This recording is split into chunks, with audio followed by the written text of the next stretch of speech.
The thoughts, opinions, and general overall shade thrown on High at 9 News are those of the individual speakers and not those of High at 9 News, its audience, or its advertisers. The statements made do not constitute medical, legal, or financial advice, and for advice tailored to your specific situation, please consult with a licensed professional. Welcome to the High at 9 News Hour, where you will hear from cannabis industry experts and professionals from around the country talk about important topics while shining light on global issues and discussing cannabis as it relates to politics, regulation and reform, data and technology, science, research and medicine, family and parenting, art, celebrities and entertainment, fitness, sports, mental health and wellness, and plant-based medicines and entheogenics. Together, we are building a stronger community, fighting the stigma and creating change. With your host, Jason Beck, joined by special industry expert correspondents from around the country, and daily antics brought to you by cannabis. Coming to you live every Monday through Friday at 9 a.m. Pacific time and high noon on the East Coast. And thank you all for getting high at 9 with us.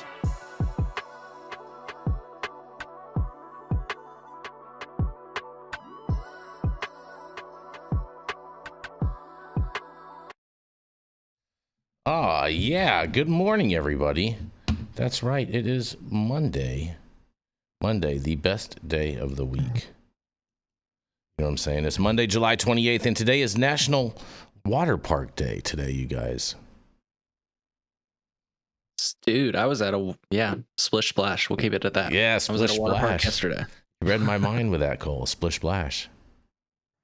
It's also Buffalo Soldiers Day. You're on mute, Jesse. You're on mute, Jesse. You're on mute, Jesse. Wow. Never mind. There we go. What's going on? What's going on, Buffalo Soldiers? Yeah, exactly. Red like Rasta. Yes. And it's also National Milk Chocolate Day. Chocolate needs to roll their holidays together. They need to consolidate. This is it's like every day is a chocolate holiday. Oh man, chocolate that. Let's consolidate because this is I'm over it. You guys sound triggered. Triggered. Yeah. Jesse and I have been contesting like where these fucking days are coming from. Yes, we have been. We've been protesting. Well, I can tell you, I don't pull them out of my ass. You definitely don't. Yeah. But maybe that's where all the chocolate fudge comes from. Oh, whoa, easy there, easy there, easy there. Possible, Jesse. Maybe that's where all the chocolate holidays are coming from. I get it. Yep. First thing in the morning, Jason's going to drop off some chocolate holiday. That's right. Well, thank you all for joining us and getting high at 9 with us. It's also high noon on the East Coast. And please remember to like, share, and subscribe to us on all social media platforms. You can look up above and down below to see exactly where we live on the internet. And we are live every Monday through Friday on YouTube, Rumble, Twitch, X, Instagram, Facebook, Kick, as well as on our very own website at www.highat9news.com.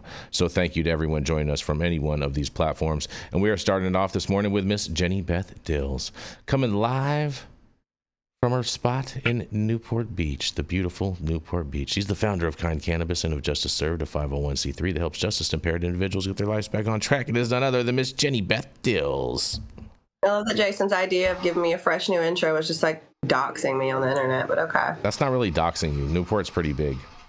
It's biggish. Yeah. Biggish. I mean, it's not like it's nothing you haven't said before. No, okay. Anyhow, good morning, Yarrow. Thanks for joining us. Okay, so this is interesting. I don't know that it's definitely great news, but it's interesting. So the National Institute of Standards and Technology, for the first time ever, researchers have successfully detected cannabinoids in breath following the consumption of cannabis edibles. In a pioneering study established in July 24, 2025, NIST scientists and the University of Colorado Boulder collaborators made the initial measurements showing that THC from edibles can appear in the breath, something previously established only for smoked and vaped cannabis. Why this matters? Until now, law enforcement has lacked scientifically validated tools to determine not just if someone has consumed cannabis, but when, particularly after ingesting it. Standard roadside sobriety tests and even blood analysis struggle to pinpoint the time of use. With cannabis increasingly popular and nearly 20% of users admitting to driving post-consumption, this presents a public safety challenge, allegedly. NIST's breakthrough opens the door to development of more accurate roadside testing methods, potentially including breathalyzers capable of detecting recent edible use. While this advance doesn't yet translate to an immediate gadget, it's a crucial step toward fairer and more precise enforcement.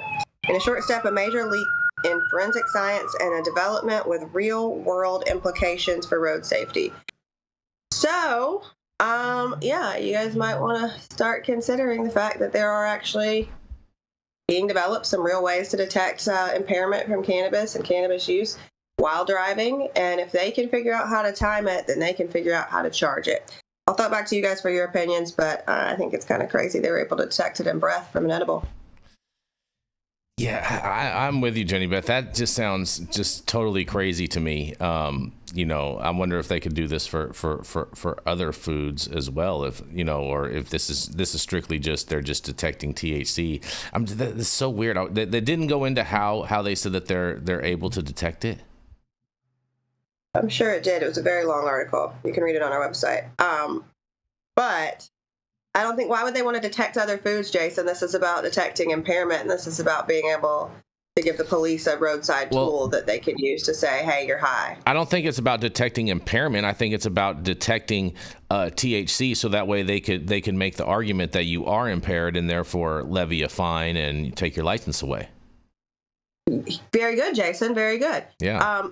Yeah, Jason, that's what it's about, because this would be able to give them the timing. It's not, it's not like, hey, you peed in a cup, so it's sometime in the last 2 weeks to 30 days you've consumed cannabis. It's about like, hey, you consumed it in a reasonable time. So I don't know. The funny thing You obtain breath. I'm sorry, go ahead.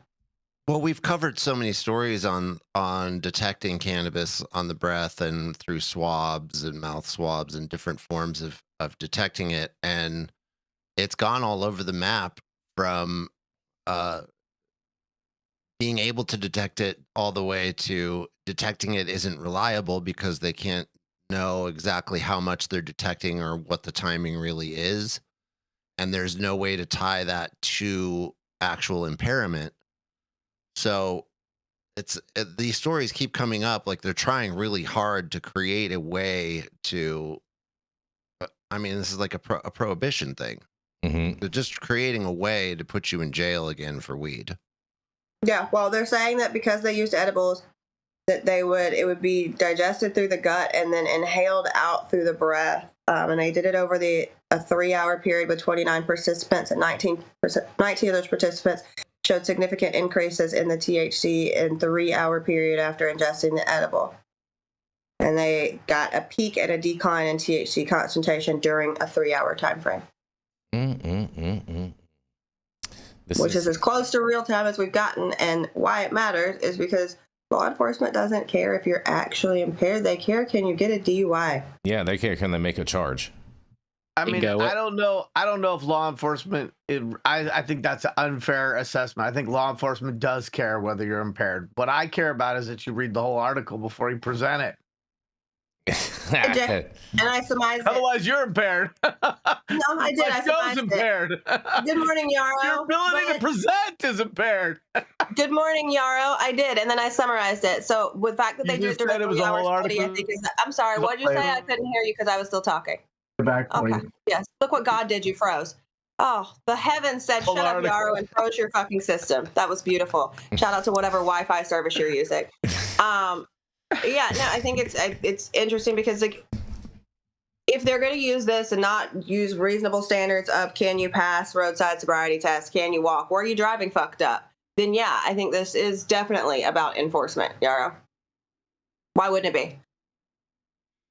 Well, because we know there's a difference between ingestation versus impairment, right? You can drink alcohol and it doesn't mean that you're not able to consume and then operate a vehicle. There's a certain acceptable level of ingestation for alcohol. So there's going to need to be a certain acceptable level of ingestion for cannabinoids. So the presence of cannabinoids isn't going to automatically pass through as if you've ingested, you're therefore impaired. Well, and I think that if you read the article, did you read my article? Because you should have. I did. Oh, good. Oh, good. So then you understand the NIST is standards and technology, right? So that's literally what the whole thing is they're trying to develop a system to detect recent ingestion involving impairment of cannabinoids, right? So that's why it matters. And I'm glad that you came to argue this morning, Yarrow. I'll go ahead and I'll get a Diet Coke or something so that I'm caffeined up enough to go with you. But yeah. I take 2 or 3. Mm-hmm. I don't know, buddy. Yeah. Oh, that was a hot exchange I didn't expect, but like I liked what Jenny's point is, and it reminds me of something I've covered in Illinois in the past, which is where individuals can find themselves being charged with intoxication despite not being impaired, which sounds like 2 dots that shouldn't connect, but it's the concept of a per se limit, you know? So even if you're not quote unquote impaired, you can be charged with intoxication. And my last thought, I think I said this last time we talked about DUI, sobriety tests. I hate when people call them sobriety tests when they have you stand on one foot and do the finger thing. I always like to use a Ron White bit where he says, that's not a sobriety test, that's an agility test. And I'm not very fucking agile. And I stand by that. I stand with him on that because I can't, I'm not high right now and I can't stand on one foot. So yeah. Oh man, yeah. Just trying to inject some humor. No. I'm with you, Cole. You know, they tried having me do some things like that. I told them, I said, I can't do that. I said that, and they'll try to trick you up because if you say to them, I can't do that even when I'm sober, then obviously you're impaired, and so like you just kind of told on yourself, and so people kind of got to watch their words with how they deliver the messages. You know what I mean when dealing with law enforcement in that manner. I have personally done that. I have told an officer, he pulled me over, and I was not being a good boy. I had was back in my bad days in my early 30s of doing a lot of drinking and other things and driving late at night. And I got pulled over, and I fought against the guy and made him. He wanted to do a field sobriety test with me, and I passed every single thing. And then he asked me to stand on one foot and raise my other leg in front of myself and stand for 1 minute. And I just looked at him and I said, I can't do that. Because I knew, I was like, I couldn't do that sober. So I'm just going to say, I can't do that. And he was like, why? You can't stand on one foot and put your leg in front of you? And I was like, that's a really hard thing to do for anyone. Like, that's like a gymnast level capability. And I just sat there and argued with him. And then he had to go, well, his end was, I know you're on something, but I can't prove it, so I'm going to let you go, but you can't drive home. So he made me walk from there, which I was fine with. Yeah, because you were high as a fucking kite. So you're like, sure, I'll take a walk. I was like, I walked away from that just going, I can't believe I just did that. Well, and in contrast, shout out to CU Boulder PD, who fucked me right up the butt. I passed with flying colors an entire roadside sobriety test. It was during a fucking snow weekend. There was ice on the slanted sidewalks. I was wearing 6-inch heels. So I took my shoes off and I did mine barefoot on the fucking ice and passed it. And they still gave me a DUI. So. Oh, what? They're not supposed to. No, they're not. I did the ABCs backwards in that test. And Stop successfully it. Did it. You did the ABCs backwards? Yeah, I did it really slow. That's impressive. Yeah. I think they had me do that too. They had me count backwards from something. Like there was a lot of shit that happened. Because I knew there's no rule about how fast you do it. You can literally sit there. You just can't make a mistake. So you can literally sit there and go Z, Y, right? You could just go super slow and you could figure out. And I would just do it. I would go from LMNOP up to where I was and then keep going backwards. Wow. I love that Jesse says he was a bad boy, but it was in his 30s. Like, at what point does the boy term not apply? Like, I get the teens, I get the 20s. It's like, well, here's the funny thing. I didn't drink in my 20s at all. What? I didn't drink in my 20s at all. You were a late sober. Bad boy bloom? Correct. According to Google, men fully mature at the age 53. Where are you in that process, Yarrow? I'm 52. You can still rob the cradle. Ew. No thanks. Getting it. Oh, I'll let you read the whole article on me. Mm-hmm. Ew.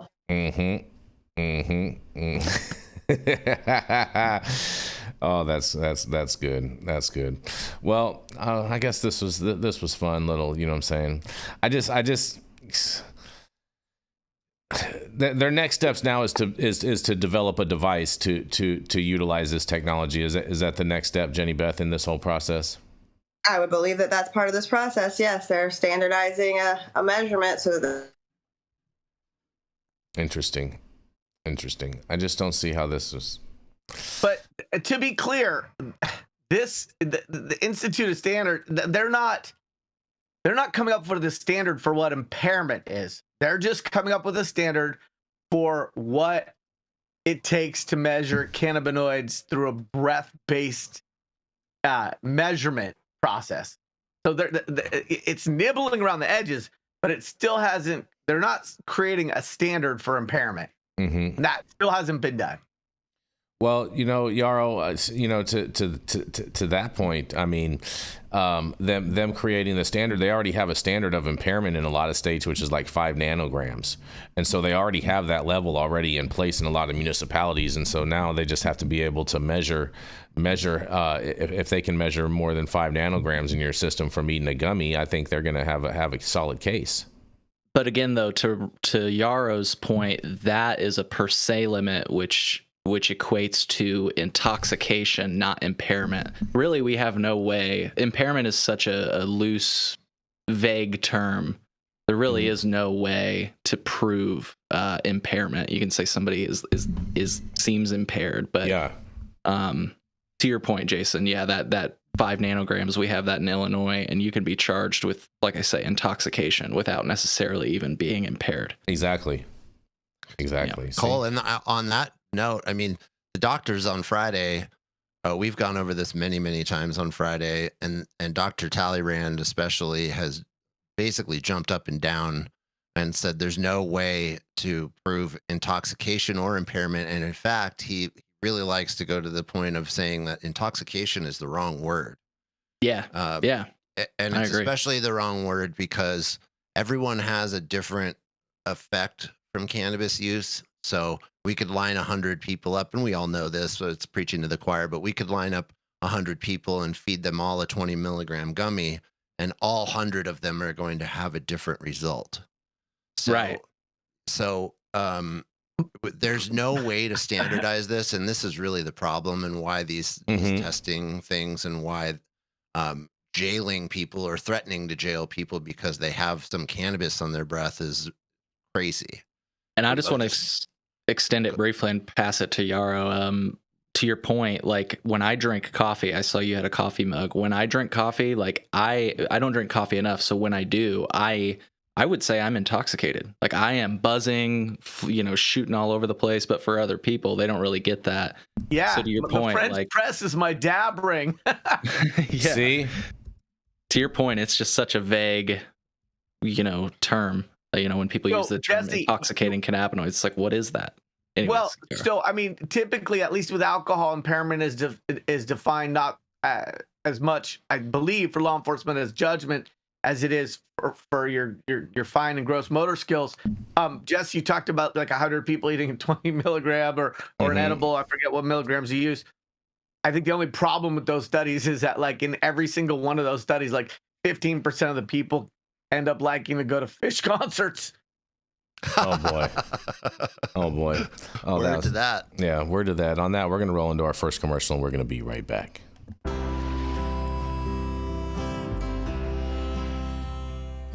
Oh man, your knee still bothering you, man? Yeah, my left one, But I'll tell you what, I've been using this new CBD cream, and it works like a miracle. CBDs? I done heard about them CBDs. I was out there on them Twitters the other day, and I heard they get you high as a kite. Well, not this stuff. This stuff is tested. Every batch, all the way through, pharmaceutical grade, and in a GMP certified facility. So you're not going to have to worry about flying high. GMP certified? I might have to try some of this out. Where I'm even find this? You go directly to aimhighhemp.com and they will ship it to your door right away. Tested. It's not a name, it's a promise.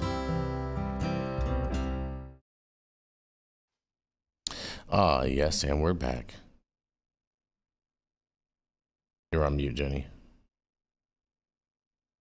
Son of a bitch. Coming up next, the High at Night head honcho, the smallest yet highest Republican. Stop. My best friend, Jason Beck. Well, man, oh man, oh man, oh man, oh man. This is kind of a good follow-up to Jenny's story because the C.D.C., the Centers for Disease Control, they tie 85 cases of THC-related symptoms to a Wisconsin restaurant. And we covered this story here on High at 9 News when it first broke, but the restaurant mistakenly used oil infused with THC, a psychoactive ingredient found in many cannabis products in food preparation last year, the CDC said. Federal health officials warn of the possibility of mass THC intoxication events from food in a report that explored how at least 85 people were sickened last year after eating at a restaurant that mistakenly used THC-infused oil to prepare dough. The report, which was released on Thursday by the Centers for Disease Control and Prevention, documented cases that surfaced after patrons ate at the restaurant's famous Yeti's Pizza in Stewtown, Wisconsin. THC, or tetrahydrocannabinol, is a psychoactive ingredient found in many cannabis products, and from October 22nd to October 24th of last year, dozens of people up to 91 years old experienced symptoms that included dizziness, sleepiness, and anxiety after eating pizza, garlic bread, cheese bread, and sandwiches at famous Yeti's, the CDC said. The restaurant is in a building that shares a commercial kitchen with other businesses, including a state licensed vendor that makes edible THC products. An investigation began after local emergency services reported to public health officials on October 24th that 7 people were transported to a hospital for dizziness, sleepiness, and anxiety since October 22, according to the CDC. All 7 people had eaten at the same restaurant, the report said, and carbon monoxide tests at the restaurant as well as at the homes of the 2 people who experienced symptoms were negative, according to the CDC report. Why does that have anything? What does carbon monoxide have to do with any of that? Dizziness, all that shit there. Okay. All right. They're ruling things out. Thank you, Jenny. All 7 people were treated in an emergency department for THC intoxication, the CDC said. One of those people reported having eaten pizza at famous Yeti's the previous day and testing positive for THC without having knowingly consumed it, the CDC said. The owner of famous Yeti's told officials that it ran out of cooking oil on October 22nd of 2024 and used that oil, initially thought to be ordinary canola oil, from a shared commercial kitchen to prepare dough that was served to customers from October 22nd through October 24th. According to self-reported results from a survey collected by health officials at the time, 47 of the people with symptoms were male and 38 were female, and 33 people self-reported that they had consulted with a healthcare provider, and 28 of them at a hospital emergency department and 5 elsewhere, and 3 were hospitalized for at least 1 night, the report said. They probably had the best insurance. It was unclear if those figures included the 7 that emergency services reported have transported to the hospital, and 8 of the 85 people who reported being affected were children and teenagers, and none of whom were hospitalized. A police investigation found that the contamination was unintentional, and the CDC said that no charges were filed. In October of 2024, famous Yeti's apologized on its Facebook page, and the restaurant said it was working with authorities to improve storage and security protocols. The restaurant, which had closed for several days because of the investigation, reopened on October 26, 2024, and famous Yeti's did not immediately respond to requests for comment on Sunday. The agency noted that shared commercial spaces between food businesses and those making THC products can intentionally or unintentionally increase the risk of exposure. Well, duh, sounds like peanuts. And regulations on proper storage and labeling products containing THC can help reduce the chances of contamination. In a quote, they say, Clinicians and public health practitioners should be alert to the possibility of mass THC intoxication events via food, the CDC said in its report, citing sudden onsets of symptoms including dizziness, sleepiness, anxiety, altered reality perception, increased heart rate, and nausea as possible signs, you guys. Well, Yeti Pizza, CDC's report. I can't wait to hear what you guys have to say about this. Well, I mean, they got high. The first step is to eat pizza, so good. But what state was this in, Jason? Wisconsin. Okay. So shared commercial kitchens are a problem. A lot of these, like when you order from DoorDash, right? And you're like, I've never seen this restaurant. Let me try it. Where is it? Where the fuck is it? It's probably in a shared commercial kitchen. It doesn't exist at all. They get a certain amount of hours a day. They go make their shit, and then they fucking throw it in a microwave for you, my friend, when you order it. So that should never happen with a cannabis facility. Like, there's a reason why we are, separate and not equal, because my pizza dough might send you to the moon, while Yetis should just send you to the bathroom. So this is not a great situation, and this shouldn't have happened. But also, how many people that are ordering from a place called Yeti Pizza don't understand what it feels like to be high? Because this is kind of crazy to me. That's a fair point too. You know what I'm saying? It is Wook Central over there at Yeti. It looks like I'm going to be taking a trip to, as T-Pain would say, Wisconsin soon, to try out some Yeti's pizza. That's is that right? My takeaway on this. Oh yeah. Man, hopefully they quit putting the weed in it, Cole. Yeah, hopefully they use the wrong canola oil again, Cole.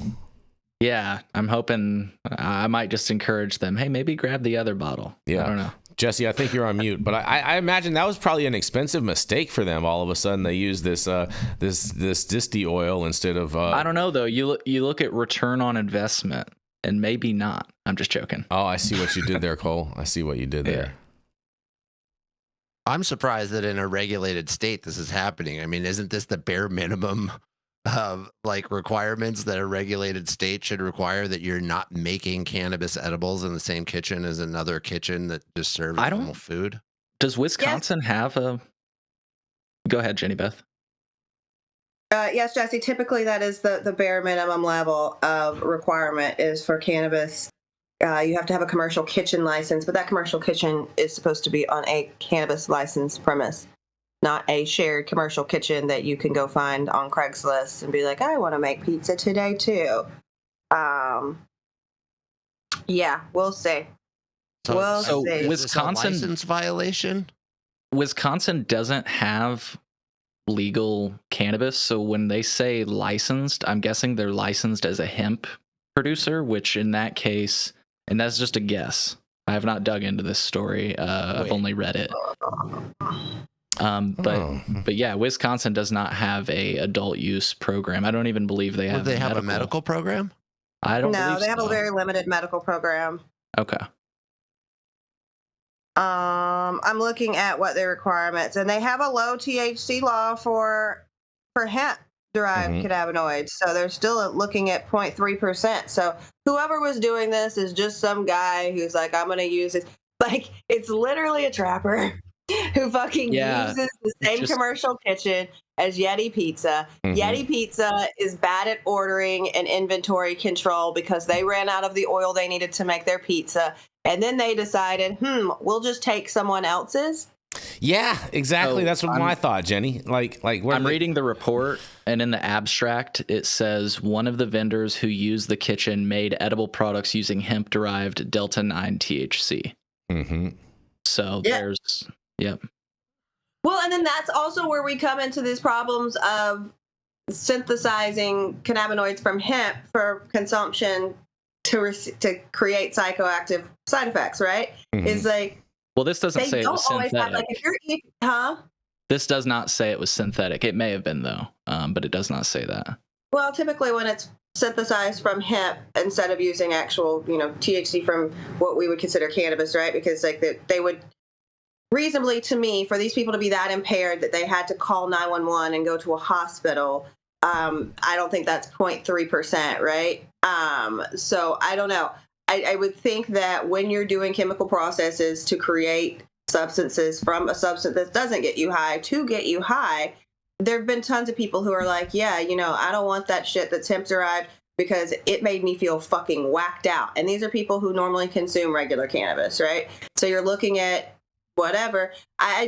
You guys, whoever's renting this kitchen space out, make sure you're not renting it to somebody who's trying to trap. Because that's the first thing I'm going to say. If that was my canola oil, it's hemp. It's all. I'm going to call Jason back and have him repeat. I'm going to pull a string and he's going to go, it's all THCA at the end of the day. Well, it's kind of funny how there's a lot of people involved here that have to make a lot of mistakes. The person who's making the oil for their gummies or whatever they were making out of hemp. First of all, that's pretty valuable. Why did they leave it behind? Well, in all fairness, Jesse, I feel like, that like they when you have a commercial kitchen, a shared commercial kitchen, you generally have a certain space that's earmarked for your business and the refrigerators and all that stuff. And that stuff is generally labeled like, hey, this is for this company, this is for this company's space, and they can leave their ingredients there. And so I imagine they just did that. They did leave it. If it's not labeled, it's obviously why would you label it? Well, that to me, if it was labeled, it would make it more I would think that someone would be more likely to steal it if it was labeled. You're highlighting my point. It's like, why leave a bag of diamonds in an open kitchen where somebody could just take it? That doesn't make any sense. I don't know. I dream of a world where we can just have a bottle of D9 oil in the kitchen and it's like, not a big deal. But to your point right now, that's not the world we live in. Yeah, there are. And especially not in Wisconsin. Clearly. It's very irresponsible. That's like leaving the fucking gummy next to the hair bows and being surprised that your toddler ate it. Yeah. Yeah, and that's not labeled. Clearly it wasn't labeled, or I'm sure that the chef wouldn't have been like, oh, let's dose all of our customers. Mm-hmm. That's not what happened. They grabbed a bottle of oil that just looked like a bottle of oil because they were probably out, or they just accidentally grabbed the wrong one. No. They were out. They were out. They grabbed someone else's oil. It says that specifically in this article. Yep. The vendor used infused cooking oil on site with hemp-derived THC. I think it could have been just an accident. I don't think it wasn't an accident. It was the fact that they didn't order enough oil that they needed for the restaurant. It clearly stated that in the article. It said that they had ran out of oil, and so then they used someone else's oil that I'm sure that they didn't have permission to use, and then all of a sudden this happens. Yeah, from the C.D.C. report. They're just sitting in there making edibles with that oil. Like, the one thing you grab on the way out the door is the oil. I don't know. I agree with Jason's point that he brought up, but I also agree with Jesse's point. So I'm kind of going back and forth. Like in a shared kitchen scenario, you just like leave your stuff there, and you would assume people wouldn't just grab out of your like drawer. But like you said, from the C.D.C. report, the restaurant owner reported on October 22nd that the restaurant had run out of cooking oil and used oil from the cooperative kitchen to prepare dough. So if I had a giant, whatever it is, if it's a gallon or 5 gallons or whatever kind of container this is sitting in, that a chef would think, oh, that's just normal oil that I would use, right? So that's the first problem, is that it looks generic enough that the chef thinks they can use it for generic things. And then second of all, it's just out and available, and you didn't.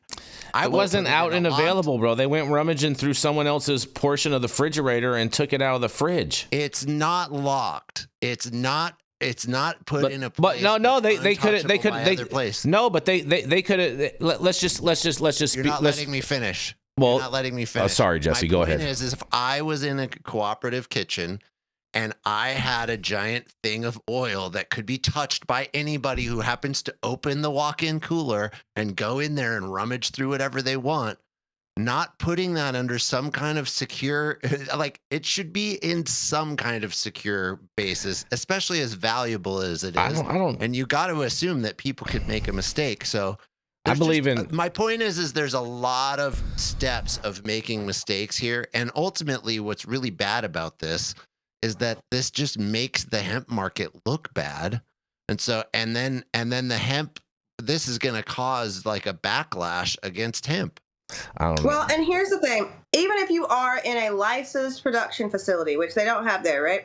Even if you are, right? Say, like, look at any state licensed facility in any other state, and you're making edibles or you're making joints or you're doing whatever. Part of your requirement at the end of the day, when you're done operating, is to secure your fucking cannabis. Everything that is THC containing has to be locked and secured.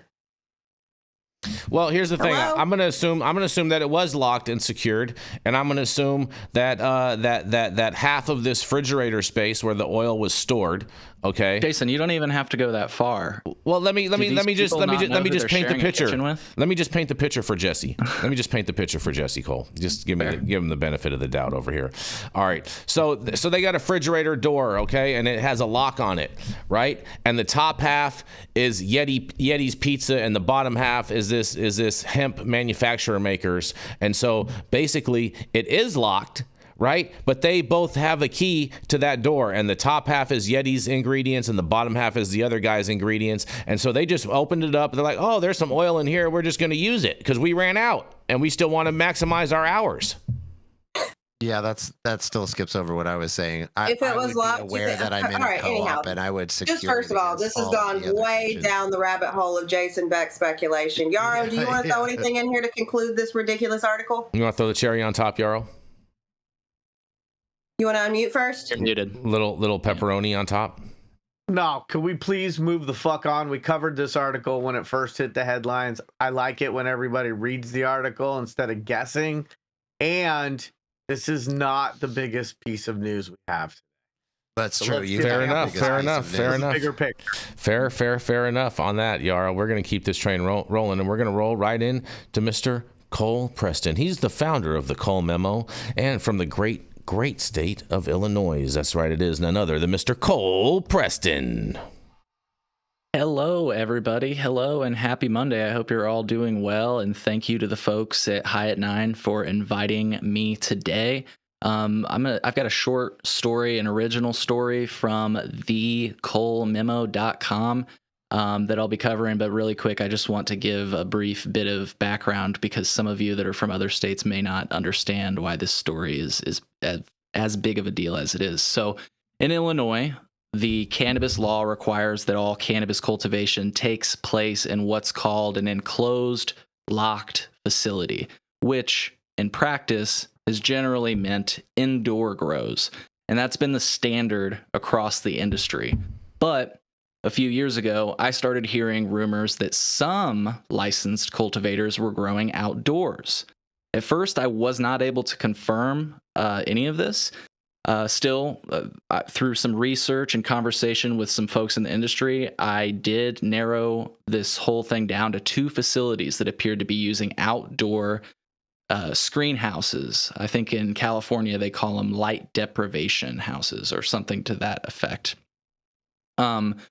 Both were several hours from me, so I didn't plan on visiting until I made an acquaintance with somebody who worked at one of the sites. I asked if they had the outdoor grow space, and they said yes. They were actively prepping it for the season. A few weeks later, they let me know that the plants were officially on the ground outside, and that's when I decided to go and see for myself. Jason sometimes calls me an investigative journalist. This is as close as I get to that. Mm-hmm. I tend to push that title away, but this story is probably as close as I get to that. So when I arrived, what struck me was how accessible the structure was. There were no gates, no trespassing signs, just cameras and fencing around the site. And I saw it firsthand, cannabis plants growing outside in the open Illinois air, clearly a part of the licensed cultivation center that was overseen by the Illinois Department of Agriculture. And again, some of you might be thinking, whoa, you saw a plant growing outdoors? It's like, I've seen cannabis growing outdoors before, but not officially licensed under the state of Illinois. So this was my confirmation. This wasn't a secret grow. It appeared to be sanctioned, at least in some capacity.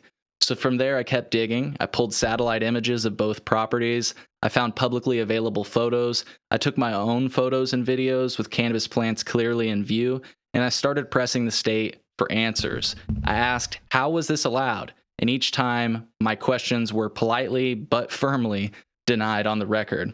And it wasn't until I started combing through court records that things became more clear.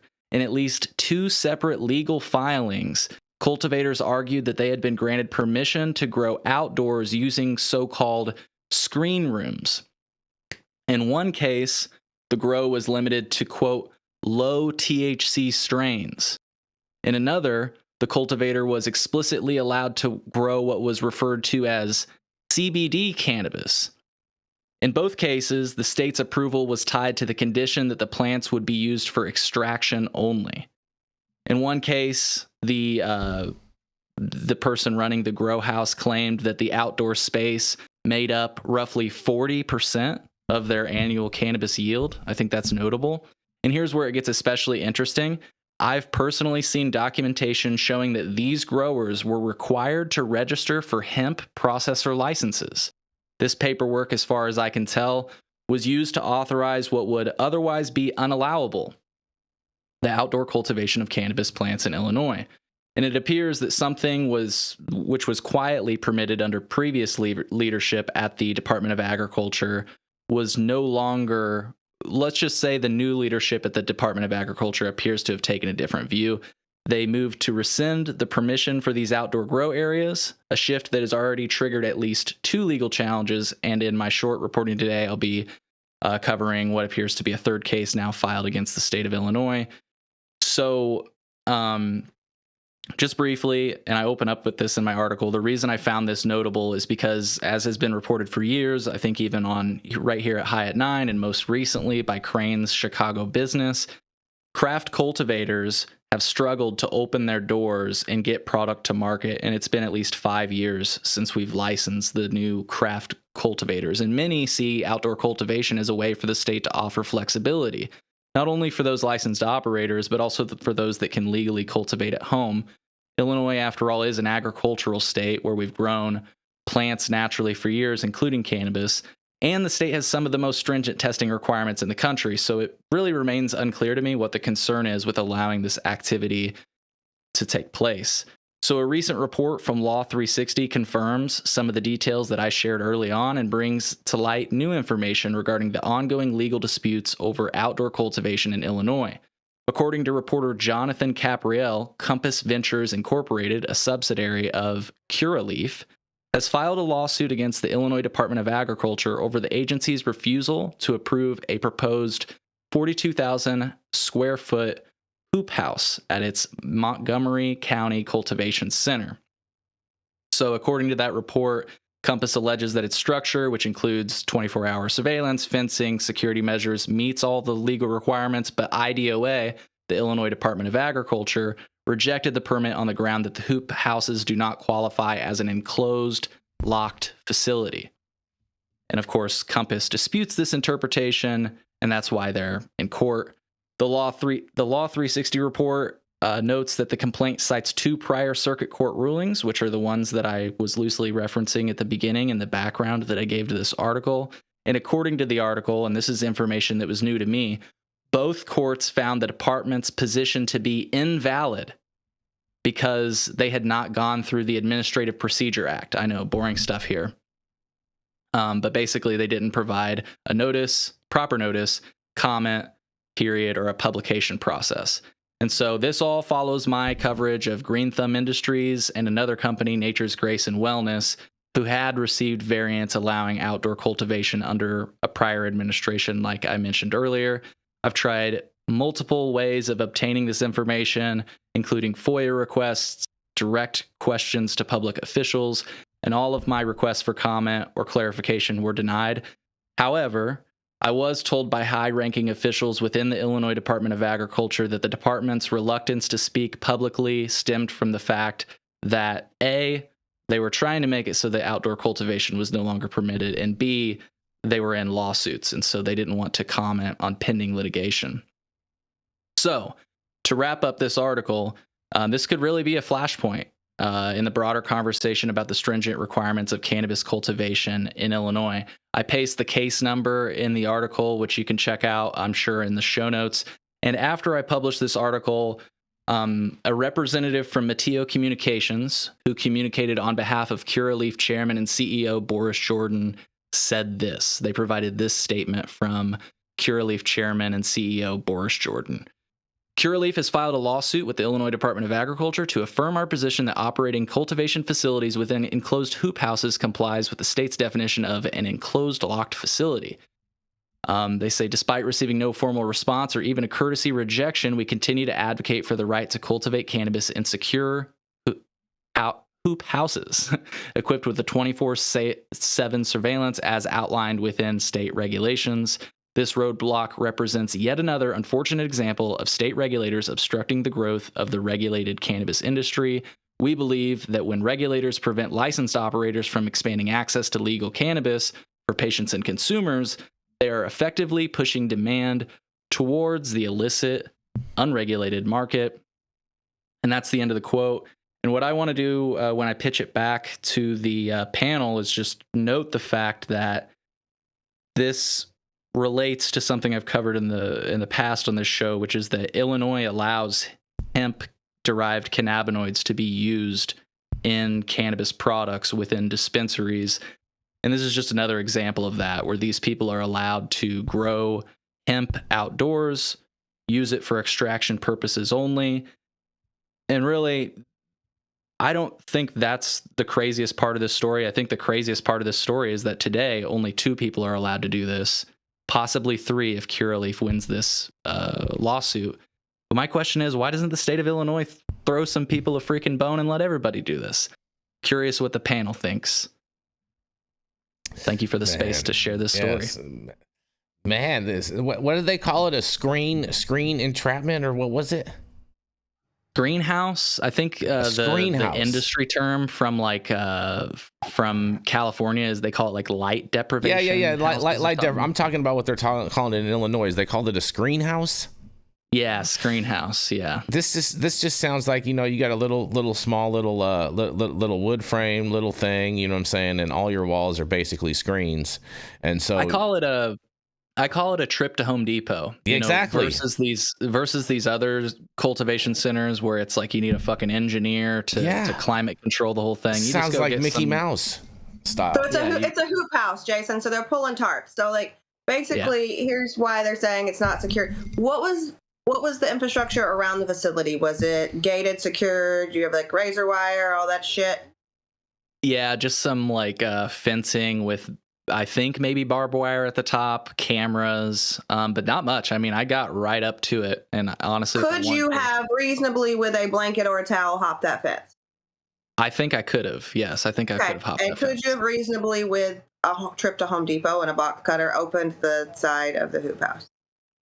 Oh yeah. Yeah. Then it's not secured. Yeah. Now, am I saying that there's overkill and the requirements and what they're asking is overkill? I'm not arguing that point, but I mean, by definition, locked, secured, enclosed. Yeah, I mean, it's a little bit of plastic and some hoop houses. Yeah. I have a very different take on this. I'll go for it. First of all, I think until cannabis is just treated as conventional agriculture, the stigma hasn't left the regulatory paradigm.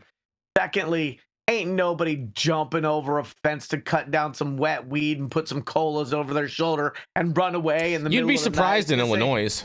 This ain't the Italian job. They ain't racing off in Mini Coopers filled with wet kaya, hoping to get away. That's just... You're right, Yarrow. Rippers don't happen at all, ever, especially up in your neck of the woods. I leave room for you to say things that barely make sense. When are you going to do that for me?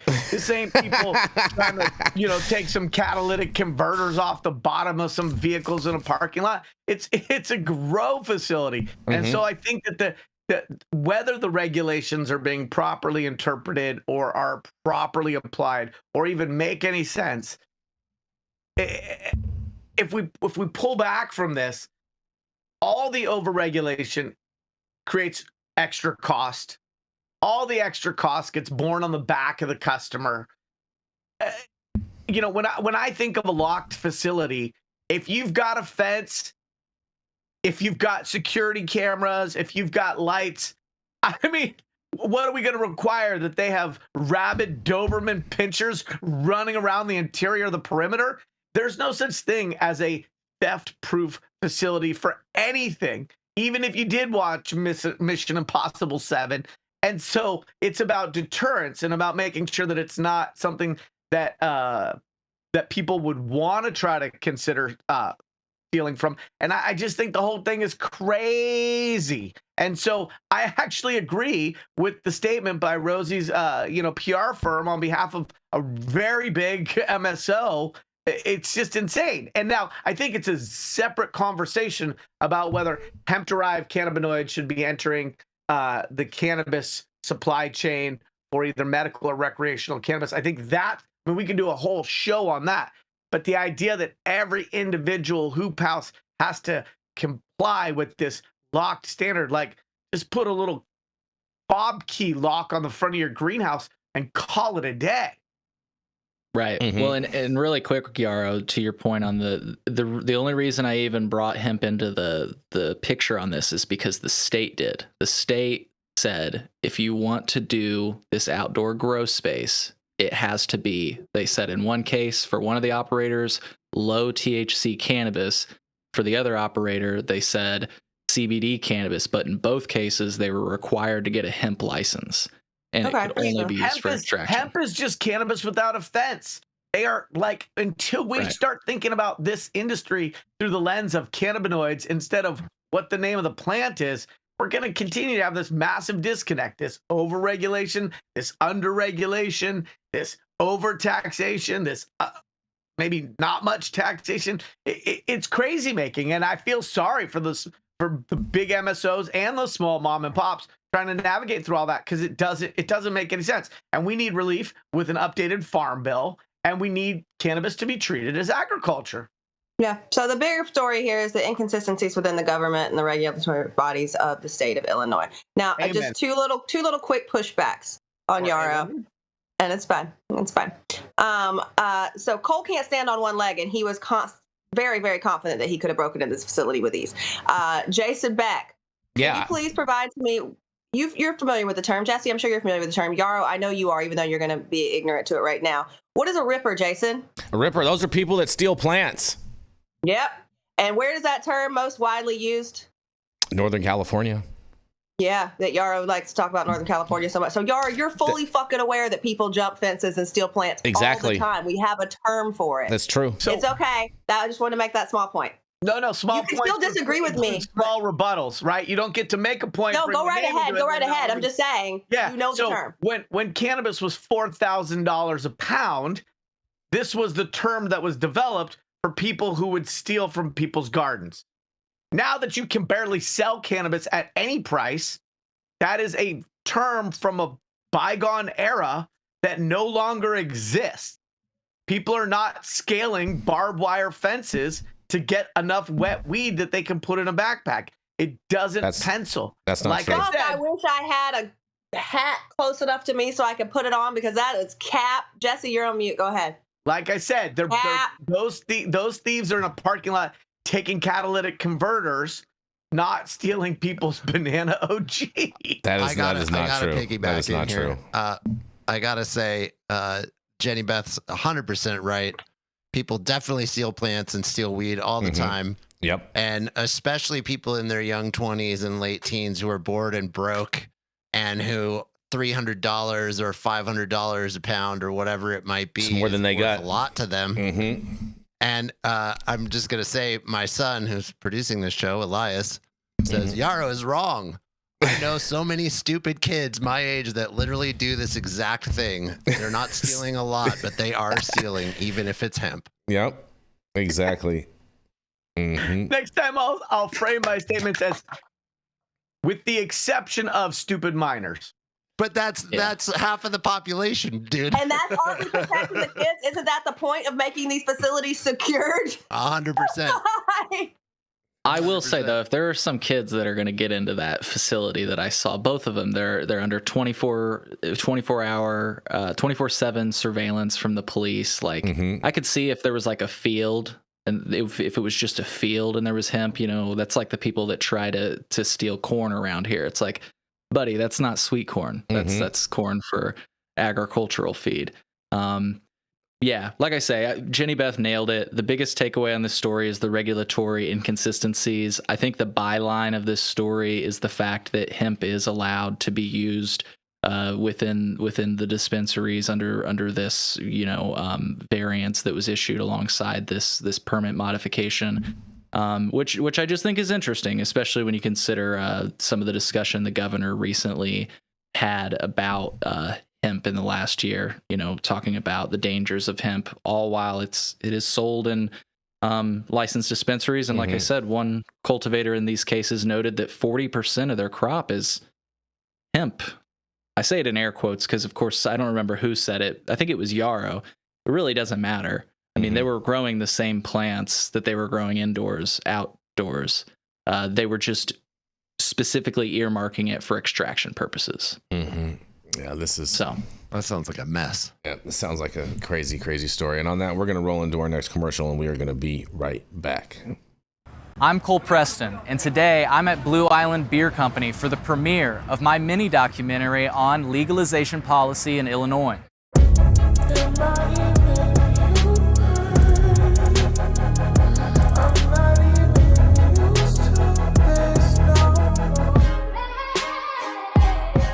I've been following cannabis policy since colorful Colorado legalized it all the way back in the day, and when my home state of Illinois decided to legalize it, I just became enamored. I wondered, what would it actually look like?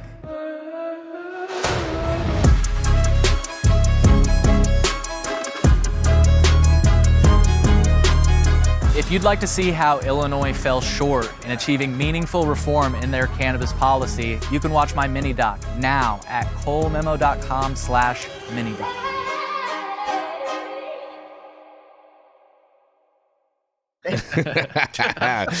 Oh yeah, and we're back, you guys. Stop whatever you're doing. Make sure you smash that like button. I know we'll appreciate it, you'll appreciate it, and YouTube will appreciate it. Also, make sure you subscribe to the channel if you're not subscribed already. And all of the articles that we cover on today's show you can read directly on our website at www.high9news.com. And make sure you go into the description of the video. You'll find all the time slots for all the stories, as well as the links for all the articles that we cover on today's show, as well as check out our sponsors. And make sure that you order a case of Liberal Tears. Use the link in the description of the bio to get a case of Liberal Tears sent to your door today, and I promise you, Yarrow is not going to cry about it. I just ordered the summertime strawberry salad when added steak on top here at Anna's. Make sure you do the same thing too next time you're in downtown Long Beach. Come on down and check out Anna's joint on the 400 block of Pine Street. They have amazing selection of beers, foods, and when you come down here to Anna's, you can even challenge me to a game of shuffleboard if you want to lose.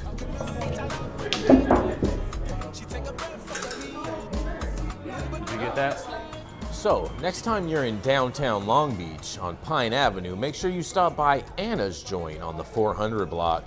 Not only do they have Anna's Joint, this restaurant and bar, but they also have the amazing deli next door, and then next door to that they have a very exotic flower shop. You may want to stop by and say hi.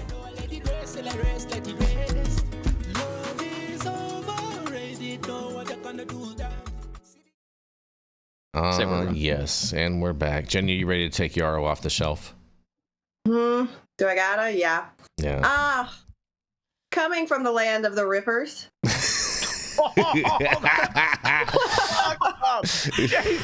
land somebody that else Ripper to Pond intro might have me. consulted on the sale of. The delusional, ever argumentative, angriest elf on the high at 9 shelf. Brillo head, my friend, small stack from the Shire, Yarrow Kubrin. There's a fine line between an intro and a hazing from you. But you like both of them, it's fine, it's attention. If I had had a better childhood, I would care, but I'll take either from you because it's attention. So thank you so much. Good morning, Monday morning, High at 9 News viewers, rounding out here the month of July. My article today, the one I read to cover, is Trump's new DEA administrator omits cannabis rescheduling from top priorities. This is hot off the press from Tony Lang over there at Cannabis Business Times. So without further ado, back to the bullshit that is pea under the walnut politics. Whoop, whoop, whoop. Terrence Cole did not include rescheduling among his 8 strategic priorities upon being sworn in a U-turn from his confirmation hearing. Cannabis rescheduling is not a top priority of President Donald Trump's newly sworn in Drug Enforcement Administration administrator. Terrence Cole, despite the promise he made 3 months ago. After he was sworn in as the agency's head on July 23rd, Cole released a list on July 25th of his top 8 strategic priorities that reflect a renewed focus on enforcement, partnership, and public safety to meet those evolving threats of the global drug crisis. Absent from that list was reviewing where the DEA stands on a proposed rule to reclassify cannabis from Schedule 1 to Schedule 3, drug under the Controlled Substance Act, something Cole said would be, quote, one of his first priorities, unquote, during his Senate confirmation hearing in April. In other words, he's a motherfucking liar.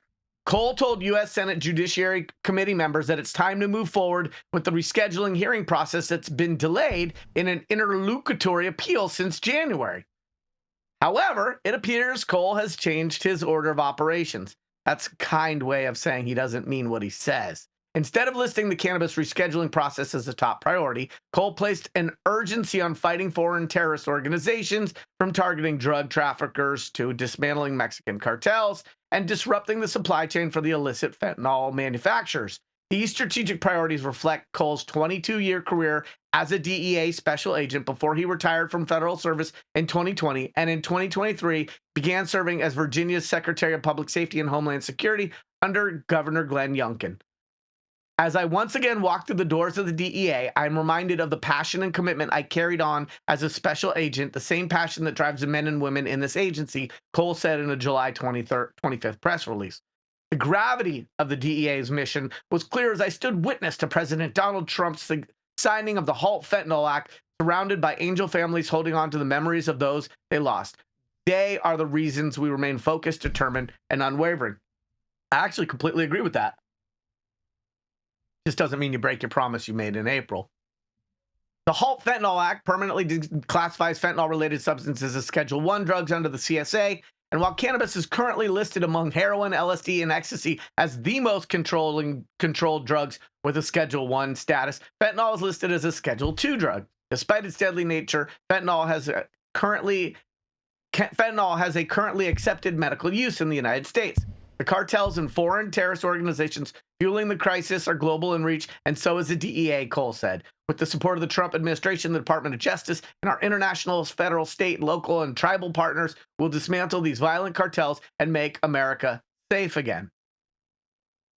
While Cole admitted any mention of cannabis in the July 25th swearing-in announcement, that doesn't mean the DEA administrator won't live up to his promise to merely review where the DEA is in the administrative process of rescheduling cannabis. While Cole said in his April confirmation hearing that it's time to move forward on the delayed hearing process to debate the merits of the DOJ's Schedule 3 proposed rule, he never committed to following through on the proposal.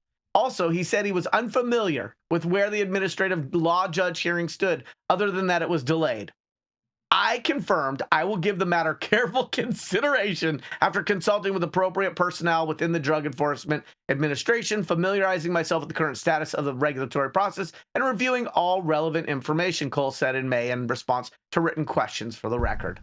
Most recently, John J. Mulroney II, the DEA's chief administrative law judge tasked with overseeing a fair and transparent hearing process, announced on July 23rd that he is retiring on August 1st. Upon which time he will no longer have jurisdiction over the rescheduling hearing. Mulroney's successor will pick up full jurisdiction over the hearing process only if Cole fixes a briefing schedule to allow for the hearing's designated participants to weigh in on this interlocutory appeal, which stems from claims by pro-rescheduling participants that the DEA colluded with anti-rescheduling participants through improper ex parte communications. Separately, a pro-rescheduling party that was denied participation in the hearing process exposed the DEA for sending cure letters to several anti-rescheduling entities, providing them the opportunity to submit supplemental information showing that they met the interested person's status under the Administrative Procedures Act to participate. In other words, showing favor for the prohibitionist side. After Cole sets a briefing schedule and allows designated participants to weigh in, he can entertain oral arguments if he desires, and then issue a binding written decision to Mulroney's successor on whether the hearing process should resume. Again, Cole indicated during his April confirmation hearing that resuming the process was his intention. However, the DEA had also said that it would be one of his first priorities which no longer seems to be the case. Okay, well, that was a mouthful, and I chose not to summarize via Chat GPT. I will summarize for our viewers. A, not that this is a partisan statement, but this administration and those they install can't be trusted to do what they say they're going to do. B, anybody who thinks that there's going to be some massive change in business as usual under this administration or the last one is smoking something higher and potency than I have. And C, I think this is just the beginning of a string of new broken promises. This is Yarrow Kubrin, breathing fresh air and optimism into everything I cover. I'd like to hear what the other guests and pundits think today. Oh, that's funny. That's funny, Yarrow. I mean, I think this is great news overall, Yarrow. This is actually going to save the industry if we're not going to get rescheduling, because we need to be descheduled, not rescheduled. And all rescheduling does, I say it a million times all the time, all it is going to give the MSOs a big buyout from the big pharma companies, and basically that's how that's going to play out. And the small farmers, small retailers, everyone's going to be pushed out of business because they're not going to be able to attain a DEA license to sell a Schedule III drug. Do you think they're on the same page as you, Jason? Oh, well, like, do you think that's why they're? All I can say is I may or may have not had some conversations with different individuals. Maybe your buddy Matt Gates. I know he's a deschedule guy. He is a deschedule guy. I got him on that on that policy a number of years ago. Yeah. Yeah, that would be correct, Jenny Beth. Oh boy. I think there's so much more going on here. It is good. I agree with you, Jason, that moving away from the rescheduling conversation is a great thing. Whether it's a broken promise or not, it's a good thing. And I would also agree with you, Yarrow, that it is clearly like he made it an issue that he did talk about, and then all of a sudden he's just going against it. So that's an interesting thing right there. I don't understand. But it is only one part of the whole thing. And we're not taking into account the hemp industry. And I think that there's some backdoor stuff going on with politics and hemp. Clearly, we've had the hemp farm bill since 2018. So it's been a long time.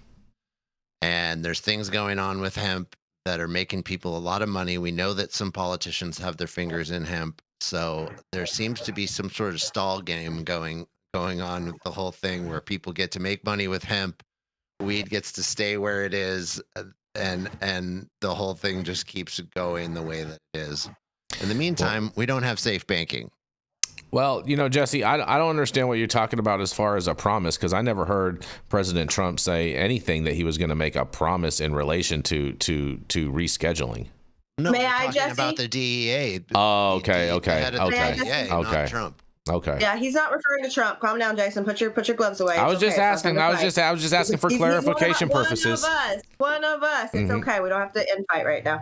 He's referring to in April when Terrence Cole at his DEA confirmation hearing said that rescheduling cannabis would be one of his first priorities. Right. Trump did say in a Truth Social post, as a Floridian, I know this is the first part is unrelated, but as a Floridian, I will be voting yes on Amendment 3 this November. Yep, he did. That was a Florida thing. As president, we will continue to focus on research to unlock the medical uses of marijuana to a Schedule III drug, and work with Congress to pass common sense laws, including safe banking for state authorized companies, and supporting states' rights to pass marijuana laws, like in Florida, that work so well for their citizens. And that was a quote. Yes, Yarrow. Go for it, Yarrow. Jenny, when you said one of us, you were talking about a political affiliation? Yeah, I was talking about Jesse and his political affiliation. I didn't want Jason to get all up in his crumpets for no reason. I just want you to know that what you referenced was a line in a movie from 1932. The movie was called Freaks, and the people who said one of us were all these grotesquely deformed and maldeveloped individuals who were part of a circus show. So I would have said one of Yarrow, and I didn't. So when you say one of us, you are referencing a group of people for your political affiliation, worldview, and perspective, knowing now that that's from a group of deformed individuals who were put on display in a circus and covered in a movie in 1932. So, well, Yarrow, in all fairness, in all fairness, Yarrow, In all fairness, Yarrow, I am disabled, and we do cover the cannabis circus every day. You can use strings of words without referencing it's previous messed up. media that has used the same string of words. From the 30s.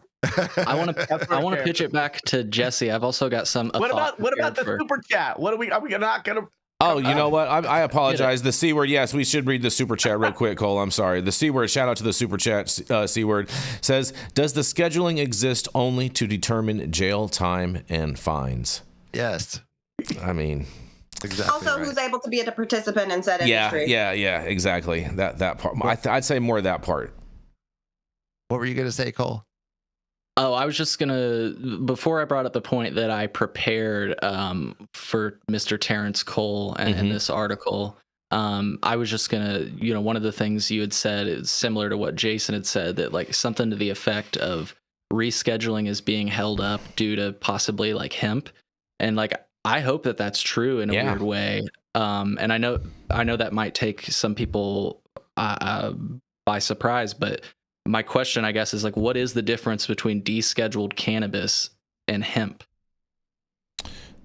Huge difference, actually, because there's a zeitgeist and there's a PR understanding and culture of what cannabis is as a medicine, and hemp doesn't occupy that same space. Well, I would say there's not the only difference, Cole, is the artificial THC percentage that they put into as far as their legal definition of hemp, because we all know, because ultimately at the end of the day, cannabis and marijuana, hemp, all of those things, all under the Controlled Substances Act, are all defined as cannabis sativa L. So they're all basically the same plant, and so the only arbitrator between to differentiate the two is the THC percentage.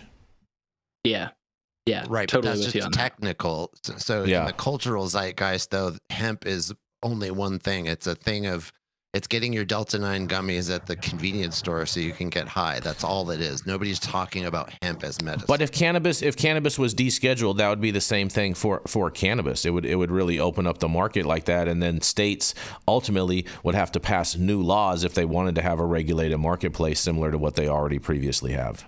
But culturally, they have different meanings. I would say I mostly agree with you.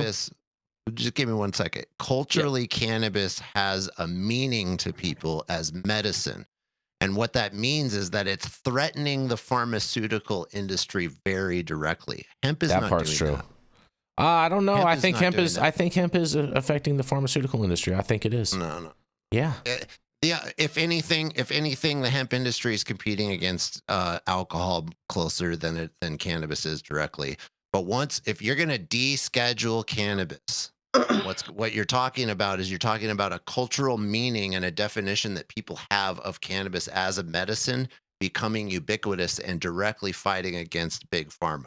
Mm-hmm. That is something that big pharma doesn't want. And not to mention, then now you're also fighting this contrary hemp industry. So there's very complicated industries, and hemp is one of them, oddly enough, that shouldn't be fighting against cannabis, but it is. And you have these industries that are fighting against cannabis because of the cultural significance more than anything. Mm-hmm. I tend to agree with you that most people, when they think of hemp, they think of what would be used as rope and stuff like that. To me, like Jason started with, it's at this point an arbitrary term, and like you say, while it does have that meaning, to me, it's just like almost like irrelevant. Mm-hmm. You know, like I look back you're speaking from someone who's in the know, though.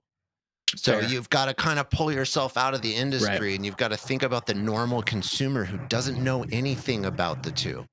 And what they know in their heads is hemp is rope, and there's these gummies I get at the convenience store. That's all they know. But then they've been hearing for 30 years almost about the medical marijuana industry and the medical marijuana, and the meaning behind that and the cultural meaning that's behind that is very big to them. And I would just say that I think the cultural meaning has shifted over the years. I would say, like, Jack Herrera wrote his book, The Emperor Wears No Clothes. I recently got it. There's a whole chapter on the medicinal uses of hemp, and it was consuming hemp. I know this is it's a doctor though that I'm about to quote. He said, "I'm from the Sunshine State where all the bomb ass hemp be." That's Dr. Dre. My point being that that's California also.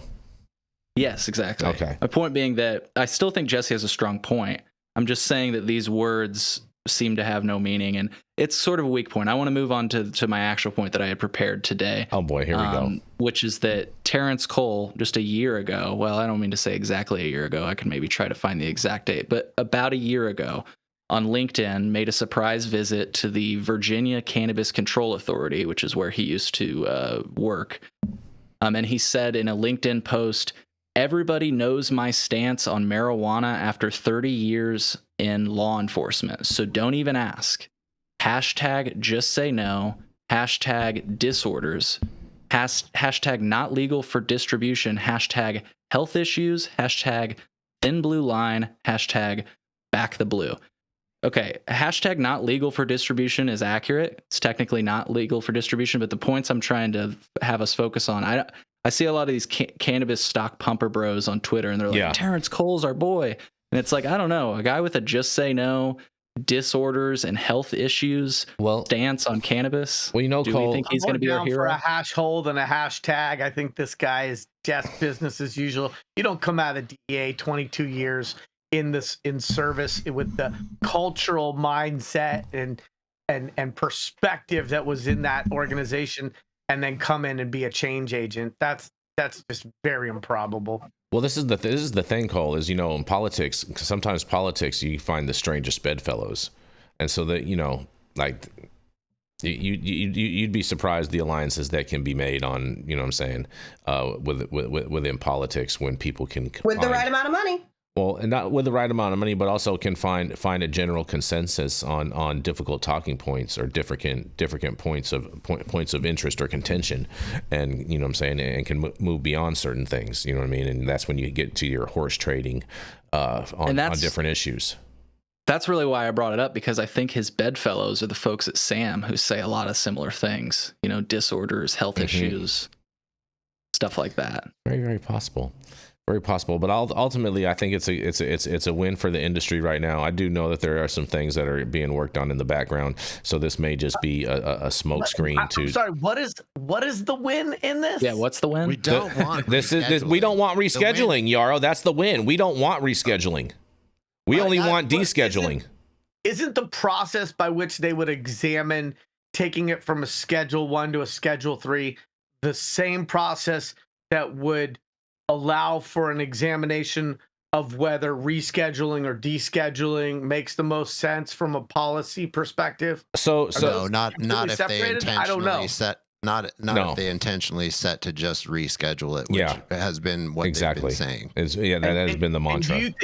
And so you think that even going to a 3, if we were going to subscribe, if we go to a 3, incrementalism is worse than its current status as 1? I do. Far worse. 100%.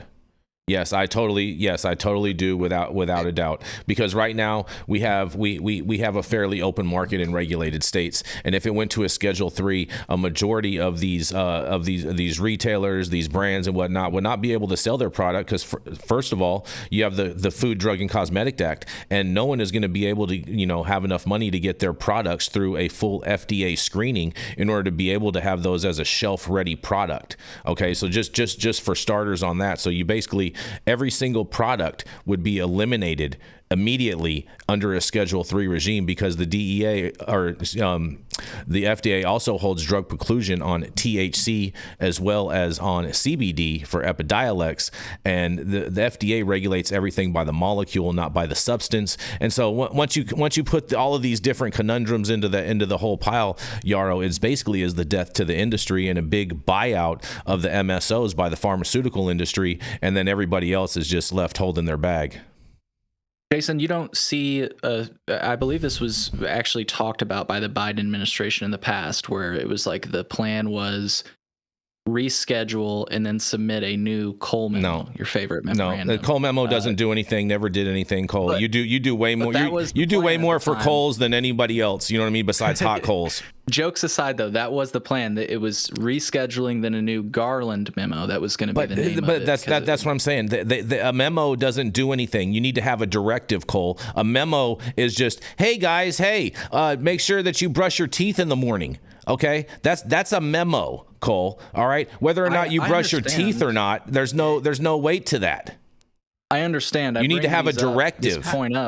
I bring this point up because you're talking about it eliminating all products, or that it can't. It has to go through the FDA.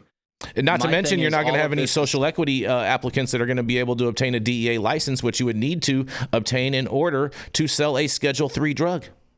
What other Schedule III drug do you know of that's sold over the counter? None. Like cannabis is? None. Which is sort of your point, right? That is sort of your point. That is. So my thing is, I just don't see schedule. Yarrow, are you picking up what I'm putting down? I feel like we're on the same page here. Like, what is the difference between, like, you would think, like, so if the Controlled Substances Act is here on the wall, we are collectively right now saying fuck the Controlled Substances Act. So why would it matter if it's at the top, the most dangerous, or at a level with medicinal value? Yeah, so I'm definitely picking up what you're putting down. I loved Jason's analogy about brushing teeth, although at the end of the day, as you sort of dive into his comparison, I don't think that argument has any teeth to it. That was cute. Said, that's cute. I think that there are a lot of either intended or unintended consequences of going from 1 to 3, and that a deschedule instead of a reschedule is preferential. I don't like to agree. I try not to, but I do agree with Jason's statement about that.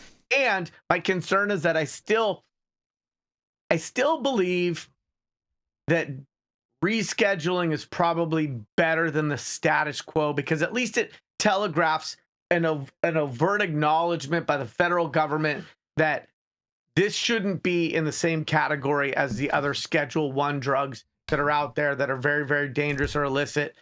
And so if we look at this, it's either like, let's get it right the first time, or, hey, this might be a step in the right direction, albeit with a lot of intended or unintended consequences that could put people potentially out of business. So, Yarrow, so I do think that 3 is better than 1, and I do think that deschedule is better than reschedule. Yarrow, the only point that I can agree with you on is that from an optics perspective of people that don't understand the ramifications of how things are implemented and things will roll out under that type of scenario. I agree with you from an optics perspective. Schedule 3, it sounds better, it looks better, you know, to the people that don't understand how these things actually work and how they play out in the real world. Okay, and yeah, it sounds great, but the reality of it is that it'll be the ultimate death of the industry, and that's pretty much what it'll be. You'll just have a trapper's paradise going on, and everybody will have to migrate to the hemp space. I got to jump in here. Go for it, Jesse. Okay, so first of all, everyone who's interested in this subject needs to go track down Anthony V. Minetti. Oh yeah, he's a smart guy on this. He's exactly on this same page. He is the smartest on this because he owns a pharmacy. Yep. And he also owns a dispensary. Yep, in Pennsylvania. In New Jersey. Oh, New Jersey. Yeah, there we go. New Jersey. In Camden. And as a pharmacy owner, he knows exactly how these pharmacy rules work. And if we go to Schedule 3, what happens is that are we back? I think so. I think we are back. Yep, we're back. So if we go to Schedule 3, then you have to get a DEA license to manufacture or distribute a Schedule 3 drug, and it must be sold in a pharmacy, nowhere else. Yep. And people will say, no, well, they'll just reschedule it and leave it gray like it is. Well, if you think the other Schedule 3 drug owners who have Schedule 3 drugs are going to be compliant to being a Schedule 3 and allow cannabis to be scheduled as Schedule 3 and not be compliant, you've got another thing coming. Every one of those companies will immediately sue the federal government if they don't make every cannabis company be compliant to Schedule 3. You're just exactly right about that. It will end the industry as we know it literally overnight. And then guess who does have the ability to manufacture and distribute Schedule 3 drugs? Yep. Pfizer, all the big pharma companies. Yeah. So what will happen is we will immediately hand the entire cannabis industry over to the pharmaceutical companies. That's what rescheduling does. Mm-hmm. What about home grows? There is Because I none. think you're leaving out an important part of the You at can't least home. You can't historic make. supply chain. You can't cannot home grow. make a Schedule 3 drug. Exactly. It is so illegal. It makes what Schedule 3 does is make it actually even more illegal than Schedule 1 is, especially for home grow, especially for you must have a DEA license to manufacture and distribute a Schedule 3 drug, period. Yep. And you must distribute it to the pharmacy. Yep. Period. There is no other way to do it. How did medical cannabis operate at a federal level like it has in Mississippi? So this is the thing is that because it's Schedule 1, it's outside of that because there are no rules because it's looked at as not anything. It's not a medicine. It has no value. So it's outside of all the purview. There is no pharmaceutical company that makes a Schedule 1 drug. Let me chime in and help you out understand this, Cole. So basically, no. Hold on. I'm talking about the. I'm about to tell you. I know exactly what you're asking. I just want to briefly say it, Jason. People have been able to go to pharmacies and get a tin of joints. No, they have not. No, they get. No, they have not. They get it shipped to their door by the United States Post Office from the University of Mississippi. 4 people. Yeah. Thank you. Okay. Yeah. I just want to make sure you knew what I was talking about. Yes, I know exactly what you're talking about. 100%. Okay. So that joint container gets shipped directly to their door. Okay. Now, how that is able to work is because the FDA does not have jurisdiction over Schedule 1 drugs because there's no perceived medical value in them whatsoever. Correct. The University of Mississippi had a contract with the DEA to produce medical marijuana under that program, Geist, that got started in the 80s. And then they closed it after they got to like 11 patients. And now there's probably like 4 left. And are we back? I think we're back. Yeah, we're back. We're back. And yes, stuff. Yeah, we're back. So I would just like to say again, go look up Anthony V. Minniti, Minniti. You can look him up on LinkedIn. He owns a dispensary and a pharmacy, and he's very outspoken about this because as a pharmacist, he knows how these rules work. And he has gone to every length to explain this in very deep detail why rescheduling is the worst idea. Yes. And he himself says Schedule 1 or none. Yep. Those are the 2 options. Exactly. That's our only option is to deschedule cannabis or leave it the hell alone at where it is, and that's just is what it is. And I hate to say it and be the bearer of bad news or whatnot, but at the same time, this story is great news because it means that they're not going to be proceeding with Schedule 3, even though I do know some things that are kind of cooking in the background. So we'll stay and pay attention. But nonetheless, this is good news. And on that, we're going to roll into our final commercial, and we are going to be right back.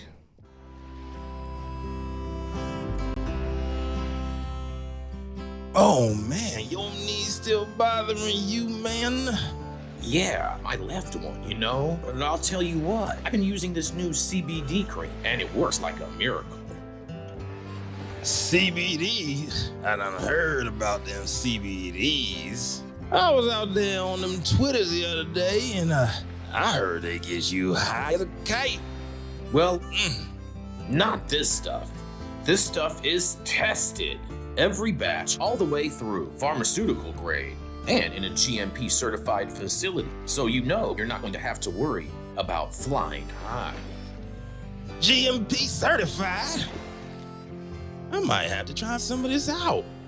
Where will I even find this? You go directly to aimhighhemp.com and they will ship it to your door right away.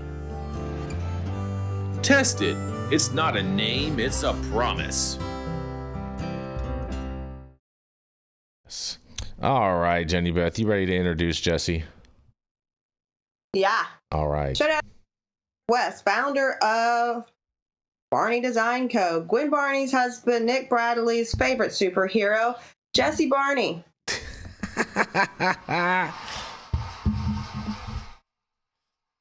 I'm a superhero now. I love it. Yeah, the Ginger Ninja. There you go. All right, my story comes out of MJ Biz Daily today.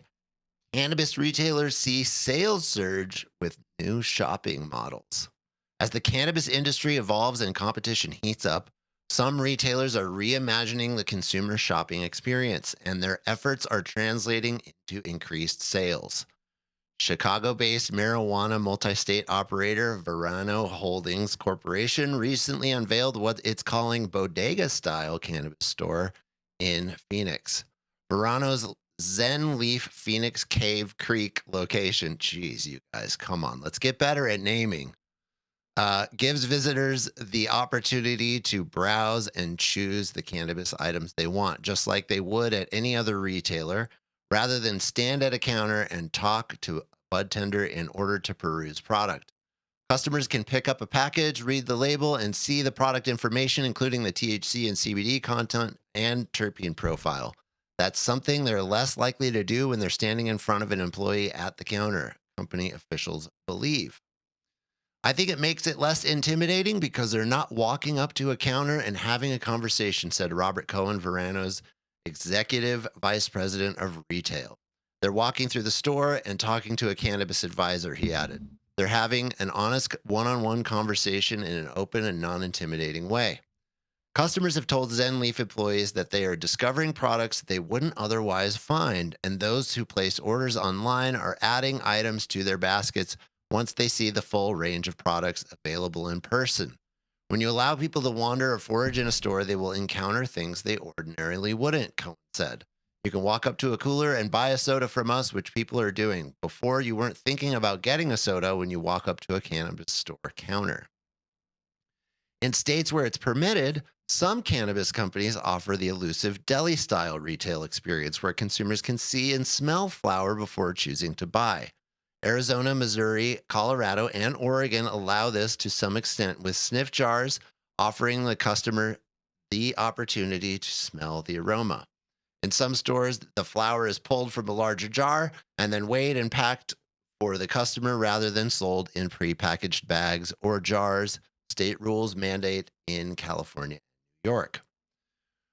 When we think about shopping for flower, we think about it as a similar way to shopping for produce, said Boston Dickerson, CEO of Show Me Organics, parent company of Blue Sage Cannabis Deli, which has 5 locations in Missouri. If you're going to pay a high price, you should know what you're going to get. Verano also uses sniff jars in markets that allow them. The beauty of a sniff jar is it gives the customers the experience that they're going to have when they open that bag up. The other beauty is that it's just letting the terpenes out as quickly as you possibly can. So what you're probably smelling after it's been out for an hour or two is not much.